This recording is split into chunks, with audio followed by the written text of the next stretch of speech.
Chapter 6 life process. तो life process बहुत important chapter है, एनसीईआरटी बहुत इंपॉर्टेंट है, तो एनसीईआरटी के साथ हम कुछ इंपॉर्टेंट पॉइंट्स भी देखेंगे। तो यहाँ पर स्टार्टिंग में हमें बेसिक चीज़ें दी गई हैं कि कैसे हमें डिफरेंस पूछा गया कि कैसे हम ए लाइव और लाइव के बीच डिफरेंस करें। ठीक है, चूँकि ए लाइव मतलब क्या होता है, ए लाइव मतलब होता है जिंदा।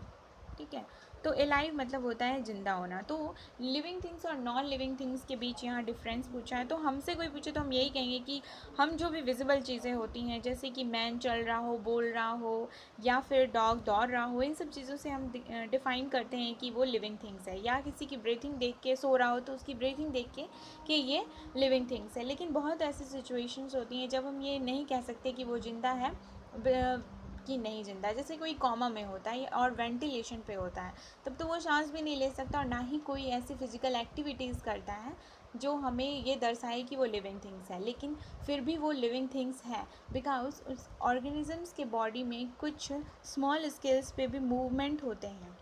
ठीक है, और ये मूवमेंट भी बहुत ज़रूरी होता है लाइफ के लिए।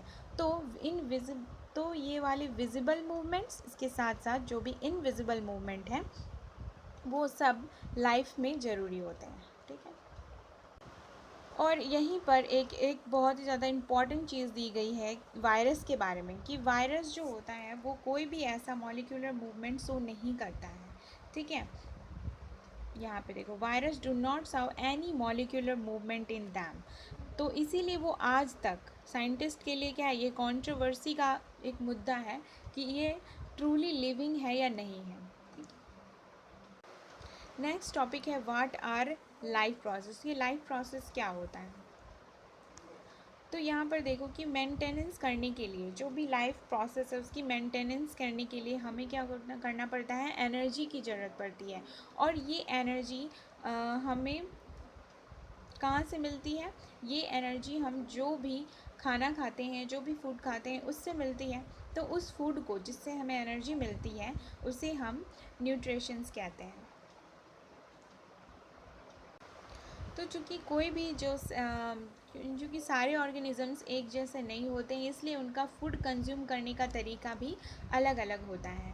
ठीक है, कुछ जैसे कि single cell organism, multi cellular organisms, तो इनके सिंगल सेल ऑर्गेनिजम्स के पास तो सिर्फ एक सेल होता है, लेकिन मल्टी सेल्यूलर ऑर्गेनिजम्स के पास बहुत सारे सेल्स होते हैं। ठीक है, और स्पेसिफिक सेल होता है हर प्रोसेस को परफॉर्म करने के लिए। इसीलिए सारे ऑर्गेनिजम्स में अलग अलग मेथड होता है अपने लाइफ प्रोसेस के लिए एनर्जी को कंज्यूम करना। ठीक है, तो नेक्स्ट यहाँ पे कुछ क्वेश्चंस दिए हुए हैं जो करना है हमें और नेक्स्ट है न्यूट्रिशंस। न्यूट्रिशंस क्या होता है? वो सारे फूड्स जो हमें एनर्जी प्रोवाइड करती है उसे हम न्यूट्रिशन कहते हैं।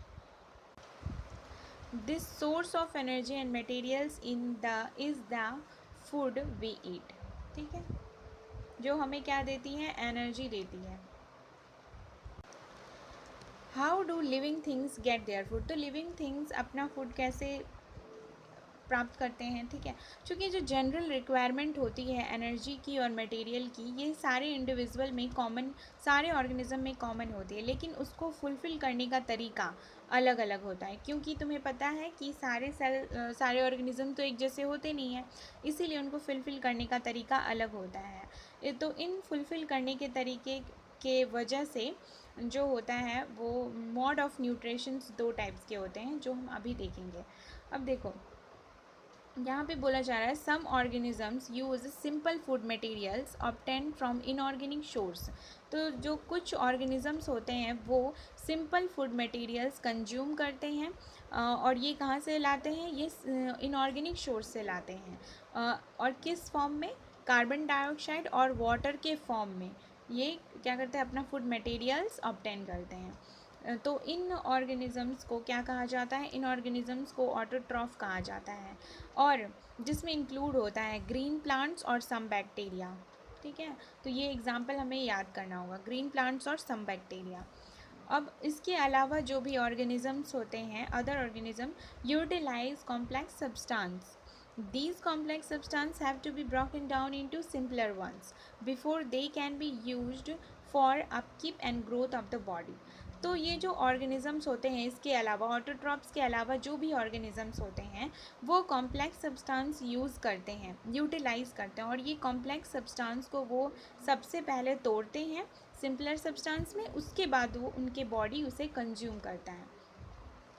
ठीक है, टू अचीव दिस, तो ऐसा करने के लिए, यानी कि कैसा करने के लिए, कॉम्प्लेक्स सब्सटेंस को सिंपलर सब्सटेंस में बदलने के लिए ये ऑर्गेनिज्म बायोकैटलिस्ट का इस्तेमाल करते हैं, और इस बायोकैटलिस्ट को एंजाइम कहा जाता है। अब चूँकि देखो, ये एंजाइम तो एक तरह का क्या है, ऑटोट्रॉप है। ठीक है, और ऑटोट्रॉप क्या होता है, ऑटोट्रॉप से ये एंजाइम, तो यानी कि यहाँ पे वही लाइन दिया हुआ है कि दस द हेटरोट्रॉप सर्वाइवल्स डिपेंड्स डायरेक्टली और इनडायरेक्टली ऑन द ऑटोट्रॉप्स। इसका मतलब ये है कि जो हेटरोट्रॉप्स होते हैं वो डायरेक्टली, यानी कि जैसे हम हेटरोट्रॉप्स में आते हैं, एनिमल्स आता है, तो वो डायरेक्टली मतलब जैसे हम डायरेक्ट ही ऑटोट्रॉप्स को खाते हैं, ग्रीन प्लांट्स को खाते हैं, या इनडायरेक्टली जैसे कि ये एंजाइम का यूज़ करके कॉम्प्लेक्स को हम सिंपल में बदलते हैं। तो यही मतलब है कि ये जो हेटरोट्रॉप्स होते हैं ऑर्गेनिजम्स, यानी कि हम लोग जिसमें आते हैं, वो या तो डायरेक्टली और या तो इनडायरेक्टली ऑटोट्रॉप्स पे निर्भर करते हैं, ऑटोट्रॉप्स पे डिपेंड करते हैं। नेक्स्ट है हेटरोट्रॉपिक ऑर्गेनिजम्स इंक्लूड्स एनिमल्स और फंजाई। ठीक है, तो हेटरोट्रॉपिक एनिमल्स के एग्जांपल कौन हो गए, एनिमल्स और फंजाई, और यहाँ ऑटोट्रॉप्स के एग्जांपल कौन हो गए, ग्रीन प्लांट्स और सम बैक्टीरिया। ठीक है, ये सब हो गए इनके, तो ये याद करना है हमें, ये हो गया। नेक्स्ट है, हम दूसरा पॉइंट देखेंगे। तो हमारा पॉइंट है कि न्यूट्रिशन जो होता है, तो हम लोग न्यूट्रिशंस के बारे में देख लिए हैं, नीड फॉर न्यूट्रिशंस के बारे में भी देख लिए कि ऑर्गेनिज्म को वेरियस एक्टिविटी परफॉर्म करने के लिए एनर्जी की ज़रूरत पड़ती है। ठीक है, तो यही क्या है, नीड्स है हमारी, और न्यूट्रिशंस की नीड क्यों होती है। तो नेक्स्ट टॉपिक अगर हम देखें तो ये है न्यूट्रिएंट्स। तो ये न्यूट्रिएंट्स क्या होता है, तो न्यूट्रिएंट्स मतलब होता है मटेरियल्स विच प्रोवाइड न्यूट्रिशंस। तो वो सारे फूड मटेरियल्स होंगे, वो सारे फूड मटेरियल जो हमें न्यूट्रिशंस देते हैं वो न्यूट्रिएंट हो जाएगा, न्यूट्रिएंट्स। तो ये न्यूट्रिएंट्स कितने टाइप के होते हैं, दो टाइप्स के होते हैं न्यूट्रिएंट्स, दो टाइप्स के होते हैं, एक होता है मैक्रो न्यूट्रिएंट्स और दूसरा होता है माइक्रो न्यूट्रिएंट्स। ठीक है, तो अब इसके बारे में देखते हैं कि मैक्रो क्यों, इसे मैक्रो क्यों कहा जाता है और इसे माइक्रो क्यों कहा जाता है। मैक्रो जो होता है वो हमें लार्ज क्वांटिटी में चाहिए होता है, और माइक्रो जो होता है वो हमें स्मॉल क्वांटिटी में चाहिए होता है बॉडी के लिए, बॉडी के ग्रोथ और डेवलपमेंट के लिए। तो यहाँ देखो, जो मैक्रो न्यूट्रिएंट्स है उसके अंदर कौन कौन आते हैं, कार्बोहाइड्रेट्स, प्रोटीन और फैट्स, ये हमें लार्ज अमाउंट में चाहिए, और स्मॉल अमाउंट्स में क्या चाहिए हमें, माइक्रो न्यूट्रिएंट्स, और इसके अंदर आते हैं मिनरल्स और विटामिन्स जो कि स्मॉल अमाउंट में आते हैं। तो चाहे तो ये हम नोट कर सकते हैं। ठीक है, नेक्स्ट है कि अभी हम लोग ने देखा कि सारे ऑर्गेनिज्म एक जैसे तो होते नहीं हैं, तो इनकी जो मोड ऑफ़ न्यूट्रिशंस दो टाइप की होती है, देखा था हमने। तो ये मोड ऑफ़ न्यूट्रिशन दो टाइप्स की होती है, कौन कौन सी होती हैं, ऑटोट्रॉपिक न्यूट्रिशंस और हेटरोट्रॉपिक न्यूट्रिशंस। एग्जाम्पल भी हम लोगों ने एनसीईआरटी में देख लिया है, इसमें कौन आता है, ग्रीन, इसमें आता है ना ग्रीन प्लांट्स और सम बैक्टीरिया, और हेटरोट्रॉपिक में आता है एनिमल्स और फंजाई आता है। अब हमें देखना है कि ऑटोट्रॉपिक न्यूट्रिशंस जो होता है वो कैसे होता है। तो अब हम देखते हैं ऑटोट्रॉपिक न्यूट्रिशंस। ऑटोट्रॉपिक न्यूट्रिशंस जो होता है, mode of nutrition in which an organism prepare it's on food.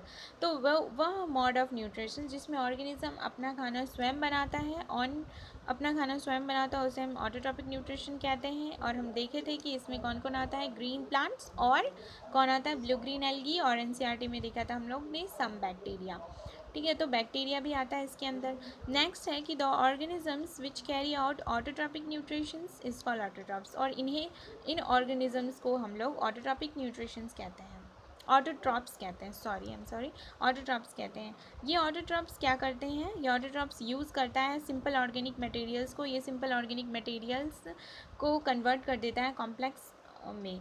यानी यहाँ पे कॉम्प्लेक्स की बात करिए कार्बोहाइड्रेट का, और यहाँ सिंपल क्या था, कार्बन डाइऑक्साइड और वाटर।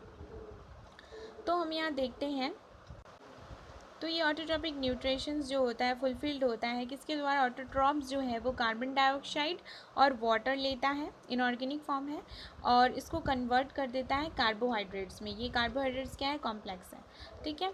और किसके प्रेजेंस में करता है, क्लोरोफिल और सनलाइट के प्रेजेंस में। तो कार्बन डाइऑक्साइड ने वाटर के साथ रिएक्ट किया, किसके प्रेजेंस में,